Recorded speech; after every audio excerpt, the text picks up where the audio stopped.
Rayalaseema lift ఇరిగేషన్కు వ్యతిరేకంగా తెలంగాణ ముఖ్యమంత్రి అయినటువంటి రేవంత్ రెడ్డి గారు ఏవైతే వ్యాఖ్యలు అసెంబ్లీలో చేసినారో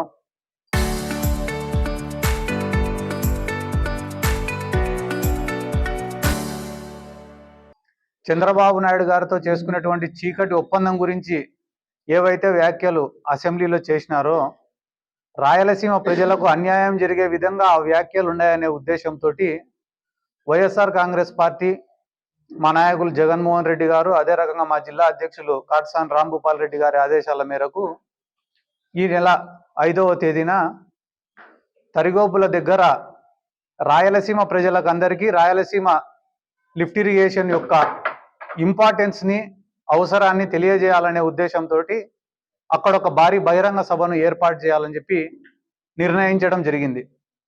ఆ రోజు రాయలసీమలో ఉండే ప్రజాప్రతినిధులు, వైఎస్ఆర్ కాంగ్రెస్ పార్టీకి సంబంధించినటువంటి సీనియర్ నాయకులు అందరూ కూడా దాంట్లో పాల్గొంటున్నారు. కాబట్టి ఆ కార్యక్రమాన్ని విజయవంతం చేయాలని చెప్పి రాయలసీమ ప్రాంత ప్రజలను, అదే రకంగా నెల్లూరు జిల్లా ప్రజలను అందరినీ కూడా కోరుతున్నాం. ఎందుకంటే గాన ఈరోజు రాష్ట్రంలో ఒక డైవర్షన్ పాలిటిక్స్ తప్ప ఏం జరగడంలే. చంద్రబాబు నాయుడు గారికి ఏదన్నా ఒక స్కీమ్ గురించి అడిగినామంటే వెంటనే రెండో రోజు వైఎస్ఆర్ కాంగ్రెస్ పార్టీ నాయకులపైన కేసు, ఏం జరగడంలే.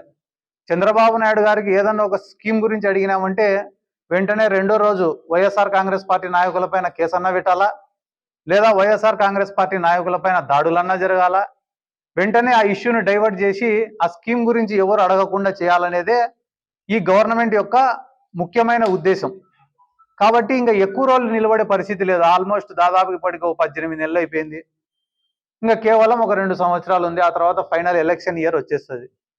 కాబట్టి ఇప్పుడు వాళ్ళకున్న ముఖ్యమైన ఉద్దేశం ఏమరా అంటే జిల్లాలో, ప్రతి జిల్లాలో కూడా వైఎస్ఆర్ కాంగ్రెస్ పార్టీకి సంబంధించిన ఒక మేజర్ ముఖ్యమైన నాయకుడిని ఇబ్బంది పెట్టాలా. మీరు ఏ జిల్లా అయినా తీసుకోండి. ఆడ నెల్లూరుకు పోతే కాకాని గోవర్ధన్ రెడ్డి గారి పైన కేసులు పెట్టి దాదాపు ఒక 3-4 నెలలు జైల్లో ఉండేటట్లు చేసినారు. ఆ చిత్తూరు జిల్లాకు పోతే చెవిరెడ్డి భాస్కర్ రెడ్డిని లోపల పెట్టి ఆయనని ఇబ్బంది పెట్టే ప్రయత్నం చేసినారు.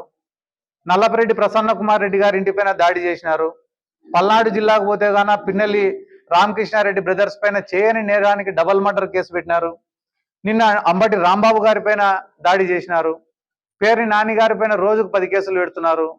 పులివెందులలో జెడ్పీటీసీ ఎన్నికలు జరిగితే పోలీసులే దగ్గరుండి ఓట్లు వేసిపోయినారు. ఇట్లా మీకు చెప్పుకుంటూ పోతే గాన చిత్తూరు జిల్లా నుంచి శ్రీకాకుళం జిల్లా వరకు ప్రతిరోజు వైఎస్ఆర్ కాంగ్రెస్ పార్టీ నాయకులపైన కేసులు పెట్టడం, ఇబ్బందులు పెట్టడం, దాడులు చేయడం. చివరికి సోషల్ మీడియాలో ఎవరైనా చిన్న చిన్న పిల్లలు వైఎస్ఆర్ కాంగ్రెస్ పార్టీకి మద్దతు తెలిపితే వాళ్ళపైన దాదాపుగా ఈ రాష్ట్రంలో 10-11 స్టేషన్లలో కేసులు నమోదు చేసి రోజుకొక జైలుకు తిప్పే పరిస్థితి. కాబట్టి ఈ రివెంజ్ పాలిటిక్స్ పైన వాళ్ళ కాన్సన్ట్రేషన్ ఉంది తప్ప ఈ రాష్ట్ర ప్రజలకు ఏమో మేలు చేయాలా, రిఫార్మ్స్ తీసుకొని రావాలా, ఈ రాష్ట్ర ప్రజల యొక్క భవిష్యత్తును తీర్చిదిద్దాలా అనే ఒక ఆలోచన వాళ్లకు లేదు. ఎందుకంటే దానికి ఒక బెస్ట్ ఉదాహరణ ఏం చెప్పాలరా అంటే తిరుమల తిరుపతి దేవస్థానం, తిరుపతి లడ్డు. ఒక రాష్ట్రంలో ఉండే హిందువులే కాదు, దేశంలో, ప్రపంచంలో ఉండే హిందువులందరూ కూడా ఎంతో పవిత్రంగా భావించి తిరుమల దర్శనం చేసుకోవాలని అనుకుంటారు. చంద్రబాబు నాయుడు గారు ఈరోజు రాష్ట్రానికి ముఖ్యమంత్రి. ఒక కుటుంబ పెద్ద ఎట్టుంటాడు, ఒకవేళ కుటుంబంలో ఏదన్నా తప్పు జరిగితే ఆ తప్పును కడుపులో దాచిపెట్టుకొని కుటుంబ పెద్దగా సరిదిద్దాలని అనుకుంటాడు. కానీ మన రాష్ట్రం యొక్క దరిద్రం ఏమరా అంటే ఈ రాష్ట్రంలో ఏ పొరపాటు జరగకపోయినా, ఏ తప్పు జరగకపోయినా, తిరుమలలో ఎటువంటి కల్తీ కానీ, ఎటువంటి పంది మాంసంతో కానీ తిరుమల లడ్డు తయారు చేయకపోయినా రాజకీయ స్వార్థంతో జగన్మోహన్ రెడ్డి గారికి హిందువుల్ని దూరం చేయాలనే ఒక ఉద్దేశంతో దాంట్లో జంతు కొవ్వు కలిసిందన్నారు. వీళ్ళకేమన్నా చిన్నప్పటి నుంచి తిని తిని అలవాట? దాంట్లో ఏం కొవ్వు కలిసిందో ఎట చెప్పినారు వీళ్ళు? ఏ రిపోర్టు రాకముందు ఎట చెప్పినారు? ఫస్ట్ చంద్రబాబు నాయుడు దీనమైన ముఖం పెట్టుకొని యానిమల్ ఫ్యాట్ ఉంది దీంట్లో అన్నాడు. ఏమన్నాడు? యానిమల్ ఫ్యాట్ ఉంది దీంట్లో అన్నాడు. అయిపోతేనే ఆయన పెద్ద తిలకం పెట్టుకొని ఒక ఆయన వచ్చినాడు, పవన్ కళ్యాణ్. అన్అపాలజెటిక్ హిందూ అంట. నాకు నోరు కూడా తిరగడంలే పదం అది. నేను అన్అపాలజెటిక్ హిందూ, సనాతని. నేను అన్అపాలజెటిక్ సనాతనే, అదే పదాలు తిరగడంలే మనకి. ఆయన అంత పెద్ద మాట మాట్లాడి దీంట్లో అయోధ్యకు పంపించినారంట. తిరుమల లడ్డు, పంది కొవ్వు కలిసిన తిరుమల లడ్డుని అయోధ్యకు పంపించినారంట. ఎటువంటి ఎవిడెన్స్ లేకుండా, ఎటువంటి ఆధారం లేకుండా, చివరికి దేవుణ్ణి కూడా వీళ్ళ రాజకీయాలకు వాడుకున్నారంటే రాబోయే రోజులలో పుట్టగతులు కూడా లేకుండా పోతారని చెప్పడంలో ఎటువంటి సందేహం కూడా లేదు. దాన్నే అంబటి రాంబాబు గారు నిన్న ప్రశ్నించినారు. మీరు కనపడిన చోటంతా చెప్పినారు, కనపడిన మనిషికంతా చెప్పినారు కదా తిరుమల లడ్డూలో పందికొవ్వు ఉందని చెప్పి. లేదని చెప్పి ఛార్జ్ షీట్లో వేసినారు. మళ్ళీ ఇప్పుడు దీనికి ఏం సమాధానం చెప్తారు అంటే పందికొవ్వు లేదు కానీ కల్తీ ఉందట. మళ్ళీ పందికొవ్వు అడిగిపోయింది, వీళ్ళు తిన్నారా అంటే ఏదన్నా మాట మాట్లాడితే దాడి చేస్తారా, ఇళ్లపైకి పోతారా? డైవర్షన్ పాలిటిక్స్ కాక ఏం చేస్తున్నారు వీళ్ళు ఈరోజు? ఇళ్లపైన దాడి చేసి, పిల్లలను ఆడవాళ్లపైన దాడులు చేసి, రాత్రి 5 గంటలు జరిగింది ఘర్షణ. 5 గంటల వరకు పోలీసులు ఏం చేస్తున్నారు? ఎస్పీ గారికి ఫోన్ చేస్తే ఫోన్ ఎత్తలే, ఐజీ గారికి ఫోన్ చేస్తే ఫోన్ ఎత్తలే, డీజీపీ గారికి ఫోన్ చేస్తే ఫోన్ ఎత్తలే. అంటే పూర్తిగా మీరు అందరినీ చంపేయండి, చంపేసిన తర్వాత ఏమైందో చూడ్డానికి వస్తామని చెప్తున్నారా? ఇదే రేపు వైఎస్ఆర్ కాంగ్రెస్ పార్టీ వచ్చిన తర్వాత రిపీట్ అయితే మీరు తట్టుకోగలుగుతారా?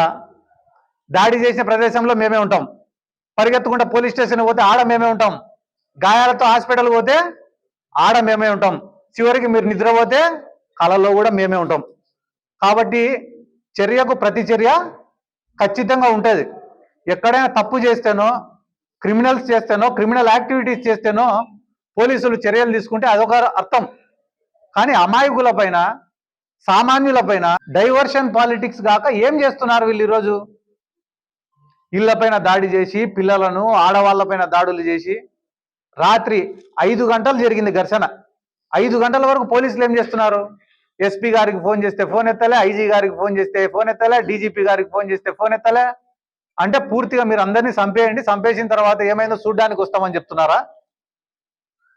ఇదే రేపు వైఎస్ఆర్ కాంగ్రెస్ పార్టీ వచ్చిన తర్వాత రిపీట్ అయితే మీరు తట్టుకోగలుగుతారా? దాడి చేసిన ప్రదేశంలో మేమే ఉంటాం, పరిగెత్తుకుంటే పోలీస్ స్టేషన్ పోతే ఆడ మేమే ఉంటాం, గాయాలతో హాస్పిటల్ పోతే ఆడ మేమే ఉంటాం, చివరికి మీరు నిద్రపోతే కళల్లో కూడా మేమే ఉంటాం. కాబట్టి చర్యకు ప్రతి చర్య ఖచ్చితంగా ఉంటుంది. ఎక్కడైనా తప్పు చేస్తేనో, క్రిమినల్స్ చేస్తేనో, క్రిమినల్ యాక్టివిటీస్ చేస్తేనో పోలీసులు చర్యలు తీసుకుంటే అదొక అర్థం.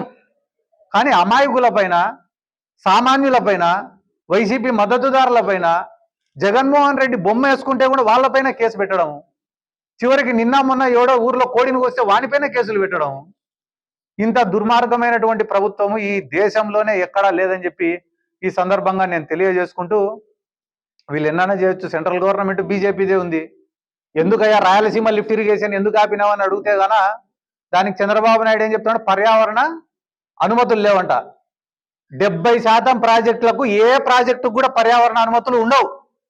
చెయ్యాలనే సంకల్పం, మంచి చేయాలనే ఆలోచన, 10 మందికి ఉపయోగపడాలనే కోరిక, ఇవన్నీ ఒక మనిషిలో ఉంటే ప్రాజెక్టులు అనేటివి ముందుకు సాగుతాయి. ఆ పక్కన రేవంత్ రెడ్డి ఏమో నేనే ఆపినా మీ రాయలసీమ లిఫ్ట్ ఇరిగేషన్ అంటున్నాడు. హరీష్ రావు ఏమో రేవంత్ రెడ్డికి ఏమీ తెలియదు, కోర్టుకు పోయింది, పోరాడింది మేము, రాయలసీమ లిఫ్ట్ ఇరిగేషన్ ఆపింది మేము అంటాడు. చంద్రబాబు నాయుడు గారు ఏమనాలా? రాయలసీమ లిఫ్ట్ ఆగిపోయే ప్రసక్తే లేదు, దీన్ని పూర్తి చేసి తీరుతామని చెప్పి చెప్పాలా. కానీ చంద్రబాబు నాయుడు గారు చెప్పే మాట ఏంది? రాయలసీమ లిఫ్ట్ వల్ల ఎటువంటి ఉపయోగం లేదు, ముచ్చుమర్రి లిఫ్ట్ ఇరిగేషనే ఈ రాయలసీమ మొత్తానికి జీవనాడి అంటాడు.